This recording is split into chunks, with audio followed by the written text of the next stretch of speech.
네, 안녕하세요. 오순재 교수입니다. 이번 시간은 발해라는 나라가 어떻게 고구려를 계승하고 있는가에 대한 말은 되게 많죠. 아니다, 기다 뭐 이렇게 하는데 그 유물유적을 통해서 고구려 것 갖고 이렇게 이제 비교를 해드리겠습니다. 그러면 이제 눈으로 보니까 여러분들은 그래서 이제 그거를 정리해 드리도록 하겠습니다. 맨 처음에 도성 체제에 대한 얘기를 해드리겠습니다. 요거는 이제 제가 박사 논문의 테마입니다. 그러니까 말이 필요 없다. 제일 중요한 것은 도성 체제다. 그래서 이제 이 도성 체제를 쭉 추적해서 올라갔더니 고조선까지 올라가더라고요. 하가점 문화까지. 그래서 이제 하가점 하층 문화까지 올라가니까 왜 그러냐면 이 대전자 토성에 이제 간 적이 있는데 거기서 이제 그 복규대 교수한테 물어봤어요. 여긴 산성이 있지 않냐? 그러니까 있다 그러지 이렇게 이제 뒤에 산을 가르쳐 주더라고요. 그래서 나중에 자료를 찾아보니까 나오더라고요. 그래서 그건 이제 이미 설명을 여러분들한테 드렸습니다. 그거는 여기서 제가 모르고 빼먹었네요. 이제 여기서 고조선부터 시작이 되겠죠. 고조선, 이제 그 대전자 산성 있는. 그 다음에 이제 동부여입니다. 동부여는 뭐 길림시에 있는데 이게 동단산성이라는 성이 있고 남성자성이라는 평지성. 이건 산성이고 요거는 평지성이에요. 그 고조선도 똑같습니다. 어떻게 생겼냐? 이렇게 생겼어요. 요거거든요. 요게 이제 송하강이에요. 여기 송하강이 흐르는데 송하강이 흐르고 여기 산성을 올라가 보니까 여기 세 겹으로 돼 있더라고요. 이렇게 세 겹으로. 이렇게 올라가다가 볼록 이렇게 올라가다 또 볼록 이렇게. 그리고 여기 평리성이 이렇게 돼 있어요. 그리고 이 부분만 약간 돋아 있어요. 그러니까 여기를 지금 궁터로 보는 겁니다. 지금 그게 이제 바로 요건데 요거 형태입니다. 그래서 여기 보면은 요게 이제 동단산성이고 이렇게. 그다음에 이렇게 요건 이제 집들이 들어서서 여기는 이제 망가졌겠죠. 그다음에 이렇게 띠가 보이죠? 예, 이렇게 돼 있는 거예요. 아주 중요한 곳입니다. 그래서 길림시가 동부여의 수도였다. 그다음에 이제 고분군도 나와요. 이거의 남쪽에 이제 고분군이 또 나오죠. 예, 모아산 고분군이라고 굉장히 중요한 지역입니다. 그다음에 이제 졸범부여를 뒤에를 이은 것이 고구려죠.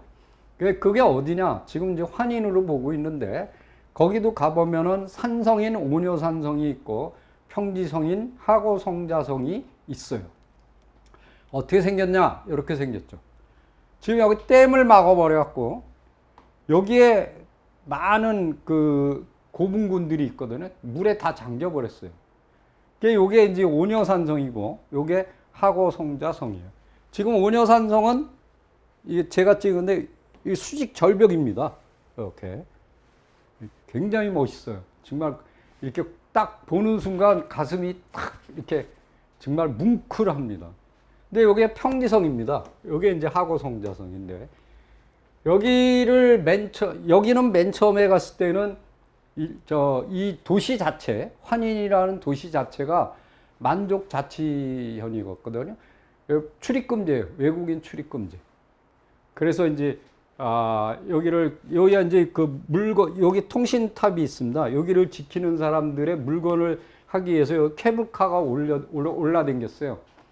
그래서 이제, 저희는 몰래 가니까 그 케이블카를 못 타고, 그 케이블카 길이 이렇게 세멘 콘크리트로 돼 있어요. 그걸 기어 올라갔는데, 사실은, 그래서 여기를 쭉 봤습니다. 근데, 이 마을에 갔는데, 이것도 사진 찍는데 동네 사람들이 막 저 청년들이 쫓아오더라고요. 이제 돈 뜯으려고. 그래서 이제 사진만 찍고 이게 이제 그때 찍은 사진입니다. 근데 요게 강변이거든요. 이쪽에 있는 성벽은 풍납토성처럼 날아갔어요. 홍수 때, 대홍수 때 쳐서 날아가고. 요거는 지금 초등학교 건물입니다. 여기 초등학교 옆에 담장, 처음엔 저는 담장인 줄 알았어요. 그랬더니 보니까 그 옆에 팻말이 있더라고요. 그래서 이제 알게 되니까 요건 평지성이고 요건 산성이었다. 그래서 저기 쳐들어오면 산성으로 이제 들어가겠죠. 똑같은 체제입니다. 그 다음에 이제 고구려 중기에 오면은 환도산성하고 국내성을 사용하죠. 요건 평지성, 요게 저기 산성. 그래서 어떻게 생겼냐? 이렇게 생겼죠. 요게 국내성입니다. 요게 압록강이고, 저기 쳐들어오면 이 환도산성으로 들어가는 거예요. 여기에 이제 산성 플러스 평지성. 요게 이제 환도산성입니다. 요게 이제 지금 여기 마을들이 쭉 있었는데 제가 한 달 동안 있으면서 그 집집마다 들어가서 사진을 다 찍었어요. 근데 어떤 할머니, 중국인 할머니인데 말은 안 통하는데 어디서 왔느냐 해서 항구에서 왔다 그랬더니 막 이러면서 들어오래요. 들어오라 그러면서 자기가 이 성벽을 지켜, 그 할머니 뒤에 저 성벽이 제일 잘 남아 있었어요. 완벽하겠네. 그 성벽 위에 집이 있더라고요. 근데 그걸 헐려고 그랬는데 그 할머니가 안 된다고 싸워갖고 자기가 성벽을 지켰다고. 그래서 내가 띵화 그래 인사하고 나왔는데, 이거는 이제 여기 중간에 치가 있습니다. 수구도 있고. 요건 이제 세계문화유산에 등록하기 위해서 정비된 모습입니다. 옛날 모습은 뭐 몇 사람 안 가지고 있겠죠. 그 다음에 이제 고구려 후기에 가면은 평양으로 가죠. 평양에는 이제 대성산성인 산성하고 평지성인 안악궁성이 있습니다. 그래서 요거는 어떻게 생겼냐? 이렇게 생겼어요. 평양 시내는 이쪽입니다. 평양 시내는 이쪽이고, 여기가 안악궁성이에요. 그리고 여기에 산성이 있고, 그래서 여기 이제 저기 쳐들어오면 요 대성산성으로 들어가는 거죠. 여기에 이제 도시 구조가 이렇게 쭉 있는 거예요. 요게 대성산성이고, 요게 안악궁 토성입니다. 예, 평지성. 예, 여기에 이제 궁궐이 다 있죠. 발굴이 됐습니다. 그 다음에 이제 또 하나 중요한 것은 지금 현재 보시면은 발해 초기에는 도나시에 있는 산성, 그게 성산자 산성인데 요거하고 평지성을 오동성으로 보는데 지금 오동성을 발굴했는데요. 발해 게 안 나왔어요. 그래서 이제 조금 문제가 됩니다.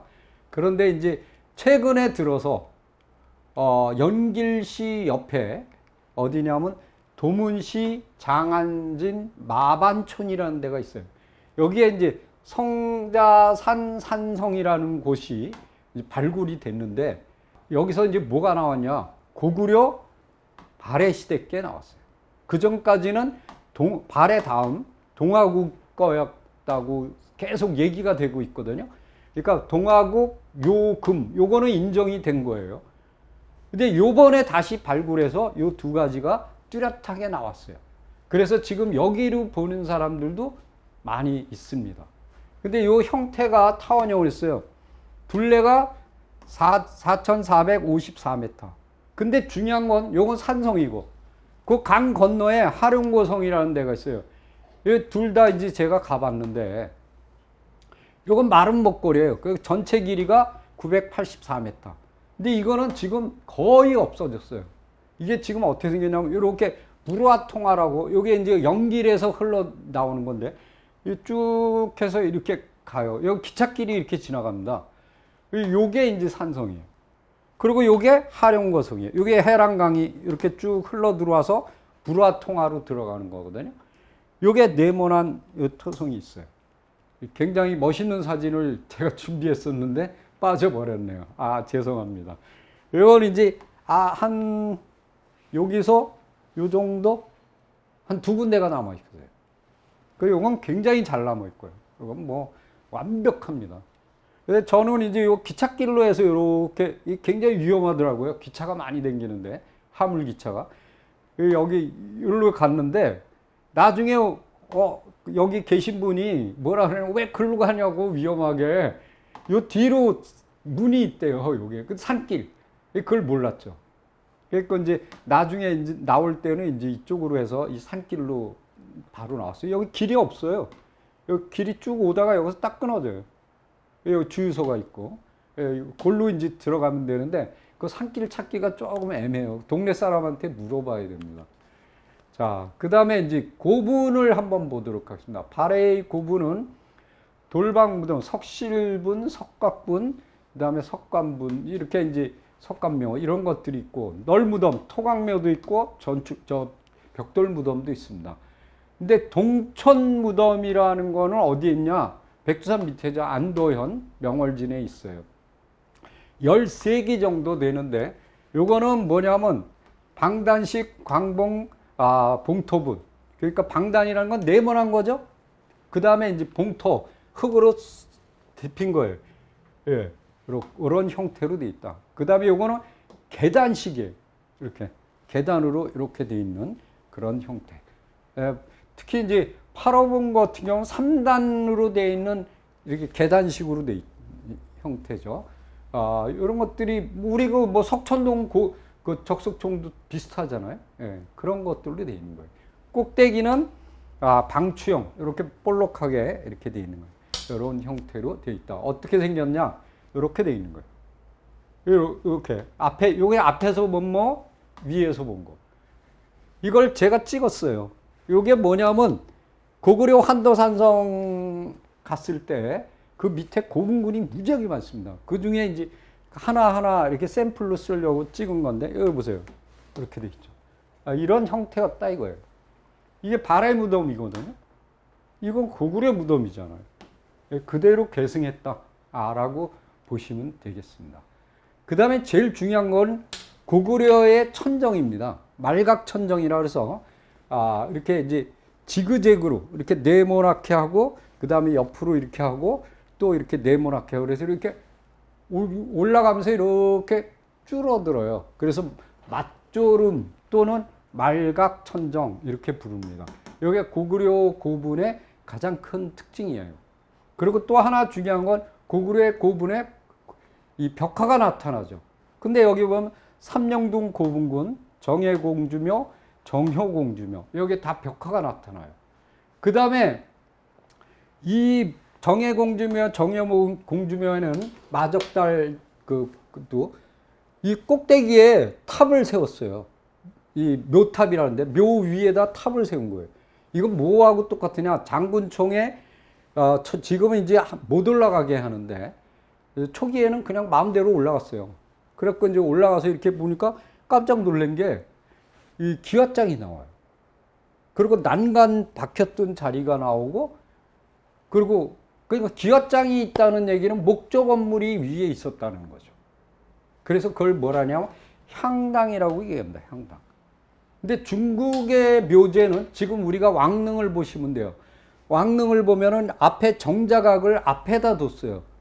근데 우리는 고대에 위에다 둡니다. 위에다. 중국하고 틀려요. 그걸 향당이라고 얘기한다. 자, 이게 이제 정예공주묘. 지금 요거는 육정산 고분군에 있는데 처음에 여기 갔을 때는 완전히 구멍만 뻥 뚫려 있고 엉망진창이었어요. 근데 이거를 그 정비를 하고는 일체 한국인 출입 금지입니다.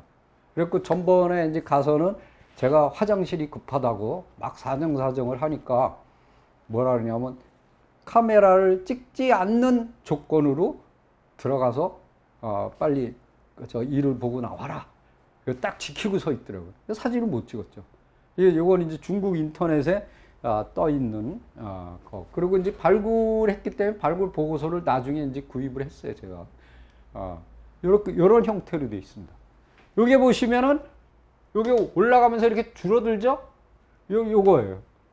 요게 이제 네모나고 요렇게 돌을 놓은 다음에 또 위에는 요렇게 줄어들고 또 요렇게 줄어들고 요걸 말각천정이라고. 어떻게 생겼냐? 요렇게 생겼습니다. 강서대면대 정확하게 나오죠. 말각천정이. 이게 고구려식 그 건축 기법입니다. 근데 이런 것들이 어디서 나오냐? 발해에서 나온다는 얘기죠. 여기가 어디냐면 정예공주묘거든요. 이건 고구려 고분이잖아요. 정예공주묘. 이렇게 나옵니다. 그러니까 정예공주묘는 지금 이거죠.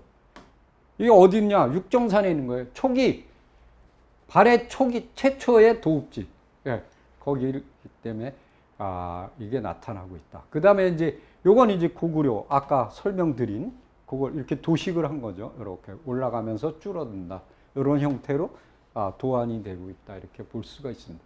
이게 이제 벽화입니다. 지금 이게 고구려 왕의 벽화죠. 우리가 안악삼업은 를 한번 이제 비교를 해보시면 되겠습니다. 이게 향당입니다.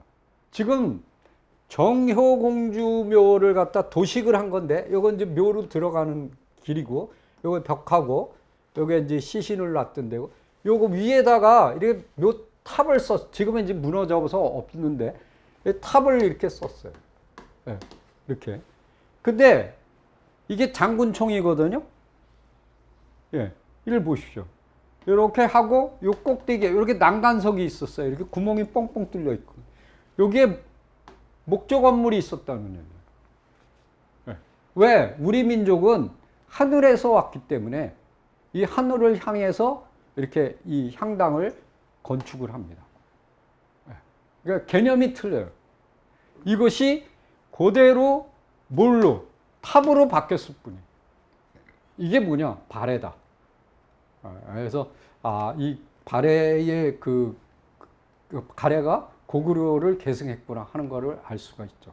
그 다음에 이제 관모, 모자입니다.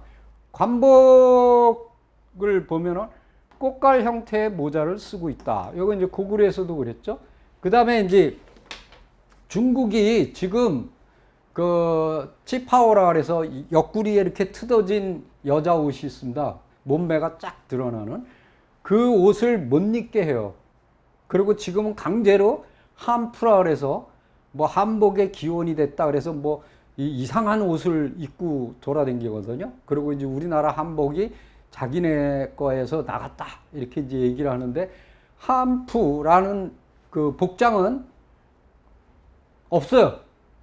정이 내린 게 없고, 명나라 때 그 옷에서 시작이 됐거든요. 근데 그 명나라 원어는 금원명이잖아요. 원나라를 그 없애고 만든 게 명이잖아요. 근데 그 한푸의 그 기원이 되는 게 뭐냐? 고려양입니다. 고려양. 왜 그러냐면 고려 시대에 고려 여자들이 이제 끌려가서 거기에 이제 그 우리나라 그 고위 관리들의 이제 이렇게 부인이 되면서 고려 시대의 그 복식을 퍼뜨려요. 그게 고려양이에요. 그래갖고 나중에 막 그걸 금지시키고 그러는데, 그게 이제 명나라 때 그대로 반영이 돼서 한푸가 형성된 거예요. 그럼 한푸는 중국 게 아니고 우리 한복 고려 시대의 복장이 들어가서 명나라에 영향을 준 겁니다. 거꾸로 뒤집어서 얘기하고 있죠. 그러니까 한푸라는 거는 없는 거예요. 예. 그리고 정확한 규명도 없어요. 그리고 그 사람들의 복식을 보면 원피스입니다. 원피스. 아래 위에가 붙어 있어요. 근데 우리는 어떻게 하냐면 상하가 분리되어 있습니다. 상하가.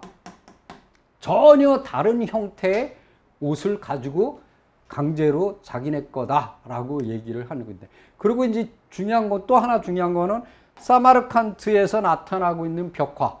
근데 당나라 장해태자의 고분에서 나오고 있는 벽화. 이런 것들을 보세요. 이게 보세요. 장해태자에 나오는 깃털, 꽂힌 모습.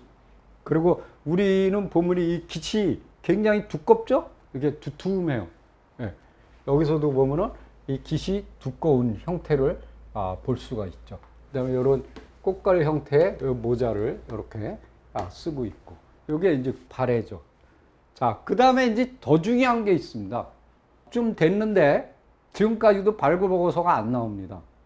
용두산 고분군, 지금의 이제 중경지역이죠. 발해 중경지역의 백두산 밑에 화룡현에 용두산 고분군 서고송이죠. 거기서 M6 14호를 발굴했는데 뭐가 나왔냐? 금제 관식이 나왔는데 이게 조우관입니다. 이 두 개가 나왔어요. 금동으로 돼 있어요. 금으로 돼 있어요. 금으로. 이건 완벽하게 고구려죠. 그래서 이걸 보십시오. 이게 사마르칸트에서 나오는 거예요. 요 깃털. 여기도 보세요. 무용총에 요 깃털 장식을 볼 수가 있죠. 예. 이게 바로 고구려의 관식이었다. 그게 어디서 나오냐? 이 발해에서 나온다는 거예요. 발해. 여기서. 그러니까 정통으로 고구려를 계승한 나라가 발해다. 그래서 우리가 어릴 때 그 여자아이들이 고무줄을 하면서 고구려에는 영제소문이 돌아가시자 나라가 망했다. 뭐 그러면서 이제 우리가 울분을 토하기를 고구려가 망하면서 만주를 뺏겠다 이런 얘기 하거든요. 그거 거짓말입니다. 발해가 멸망하면서 만주가 우리로부터 멀어지게 된 거죠. 떨어져 나간 게 아니에요. 왜? 여진이 금나라가 청나라가 바로 여진족의 후예이기 때문에 발해의 후손이에요. 그거를 그 사람들은 알아요. 자, 그 다음에 이제 온도를 보겠습니다. 온도는 여러 번 설명했죠. 상경성에서 제4궁전 임금이 살았던, 그 다음에 연해주에 이렇게 굉장히 많은 성들에서 온돌이 나오고 있어요. 근데 어떻게 하냐면 두 줄짜리예요. 왜 처음에 온돌이 생겨서 왔을 때는 그 세중리에서 나왔는데 철기시대에 보면은 외골이에요. 한 줄이에요. 근데 여기는 두 줄이에요. 쌍골. 그리고 어떻게 하냐면 기역자로 꺾여져 있어요. 예. 이게 가장 큰 특징입니다. 자, 고구려에서도 온돌이 나오는데 이건 중간군, 자강도 중간군 토속리 유적, 노남리 유적, 그 다음에 대평리 유적, 집안의 동대자 유적 이런 데서 나오고 있고, 그 다음에 벽화에도 나오죠. 부옥, 삼호분, 안악삼호분, 약수리호분. 가장 오래된 것은 BC 3000년 전 서포항 유적에서 나오고 있어요. 이미 굉장히 오래요. 그 다음에 아까 얘기한 초기철기 시대 세중리 유적, 노남리 유적. 여기는 이제 좀 발달해서 기역자 고래가 구들이 나오고 있는 겁니다. 자, 이게 이제 보세요. 사호궁전 이렇게. 여기 발해 상경용천. 여기 크라스키노. 여기 기역자로 꺾여 있죠? 이렇게 온돌. 예. 요게 이제 부엌을 보세요. 부엌. 부엌의 모습. 이거 고구려 고분벽화. 예. 꼭샤로프카성. 요거 이제 온돌. 이렇게 돼 있고. 그 다음에 세중리에서 나온 거. 요거 외골이죠. 이렇게 외골. 그리고 이제 여기서 꺾입니다. 이렇게 기역자로. 요거 이제 철기시대 거고. 이런 것들이 나옵니다. 그 다음에 이제 팔각탑이 나옵니다. 팔각탑. 이 고구려는 특이한 게 이 탑이 있는데 팔각이에요. 팔각. 근데 여기서 발굴을 했는데 춘천 고성촌이라는 데서 발굴을 했어요. 여기 이제 동경성 지역이죠. 동경용. 2호 사원지에서 나온 팔각 건물지는 한 면의 길이가 7m, 지름이 약 20.3m예요. 근데 팔각형으로 되어 있어요. 그래서 이거를 뭐라 그러냐면 양경 씨는 고구려의 팔각목탑지하고 같은 거를 보고 있어요. 근데 고구려의 팔각목탑지는 5세기에서 6세기 평양 지역의 정릉사지, 이건 이제 고주몽의 능이죠. 청암리 사지, 상오리 사지, 그 다음에 토성리 사지, 이런 데서 나오고 있거든요. 자, 지금 그 위치가 발해에서 나오는 위치, 요게 동경성이에요. 8년성. 요게 두만강이고, 요게 이제 훈춘강이죠. 여기에서 나온 거예요. 요 지역. 여기서 아까 팔각이 나오는데 어떻게 생겼냐? 이렇게 생겼어요. 팔각형이죠. 딱 팔각형인데. 이게 이제 고구려의 금강사지. 어떻게 생기냐면 이렇게 생겼죠. 고구려는 어떻게 하냐면 이 팔각탑을 중심으로 해서 하나, 둘, 셋. 대웅전이 3개예요. 금당이라 그러는데. 그래서 1탑 3금당식이라고 부른다. 이게 고구려 양식이에요. 근데 이 탑을 북한에서 복원을 해본 거예요. 목탑. 근데 지금 정릉사지는 복원을 했어요. 그런데 석탑으로 했어요. 왜 그러냐면 이 목탑을 지을 기술이 없으니까. 그래서 요거는 원래 이제 그 샘플로 이렇게 복원을 해온 형태입니다. 목탑, 팔각 목탑지. 굉장히 중요한 거죠. 지금 요 오메리 절토도 보면은 아까 보시면 뭐라 그랬어요? 탑을 중심으로 해서 금당이 3개라 그랬잖아요. 요게 고구려 양식이잖아요. 근데 오메리 절토에서는 보면은 어떻게 됐냐? 일탑상금당이 나오고 있어요. 그러니까 고구려의 형태를 그대로 따르고 있다. 그런데 탑이 여기는 팔각탑이 아니고 사각탑이에요. 근데 뭐가 있냐? 중금당, 동금당, 서금당 딱 정확하죠? 어떤 거랑? 고구려랑 요거랑. 여기 중금당, 서금당, 동금당 탑을 중심해서 이렇게 돼 있다. 그래서 고구려의 사찰 형식을 그대로 발해가 계승하고 있구나 하는 걸 갖다가 정확하게 보여주는 게 오메리 절터입니다. 요거는 지금의 청해토성 부근에 있어요. 남경 부근에 있는 겁니다. 팔각 운물지가 있어요.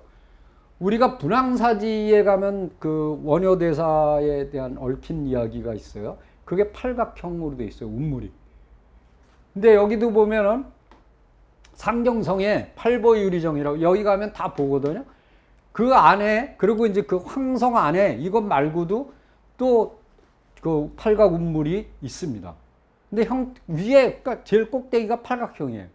근데 밑으로 쭉 내려가면 뭐로 바뀌냐면 원형으로 바뀝니다. 원형. 그러면서 어떻게 하냐면 넓어졌다가 다시 좁아져요.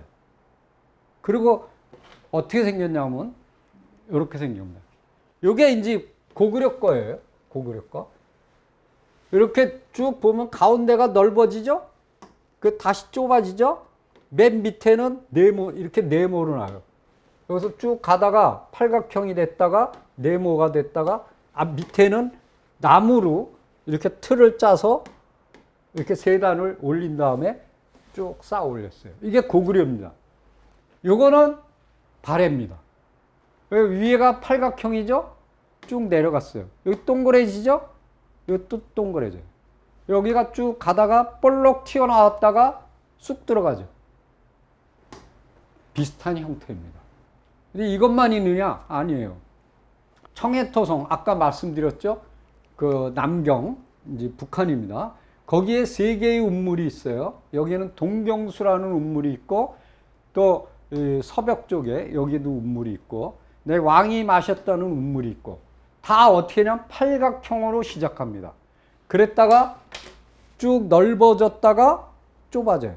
그럼 맨 밑에는 어떻게 하냐? 나무로 네모난 틀을 짜서 한 몇 단 정도 이렇게 쌓은다면 두 단이나 세 단 쌓는 여기 보세요. 운물바닥에 3단의 나무 틀을 짜서 올려요. 그 위에 돌을 쌓은 거예요. 거의 비슷합니다. 네. 그런 형태로 이렇게 되어 있다. 이렇게 되어 있습니다. 이렇게 볼록 이렇게 가운데가 배 흘린 기둥처럼. 여기 이것도 보세요. 가운데가 볼록해지죠? 여기도 볼록해져. 아주 이건 이제 그 운물의 모습이고 아주 독특한 형태예요. 그래서 고구려의 운물을 그대로 계승해서 쓰고 있다라는 걸 볼 수가 있습니다. 그 다음에 이제 또 하나 중요한 거는 발해에 문자가 있느냐 없느냐 한자만 썼느냐 아니에요. 금사에 뭐라고 하냐면 발해에는 문자와 예악이 있다. 음악이 있었다. 그리고 여기 뭐냐면 일본 기략이라는 일본 거예요. 발해의 사신 고다불이 그 문패에서 월정국에 남아있다. 본국으로 안 돌아가고. 그러니까 학생들을 보내서 발해 말을 배우게 하였다. 일본의 기록입니다. 그리고 김육불이라는 그 발해사를 제일 많이 연구한 대학자, 청나라 때 생각건대 발해어는 곧 말갈어이고 훗날의 여진어가 되었다. 여진어예요, 여진어. 여진말이 어디서 나왔냐? 발해말에서 나온 거예요. 그럼 발해말은 어디서 나왔냐? 고구려에서 나왔죠.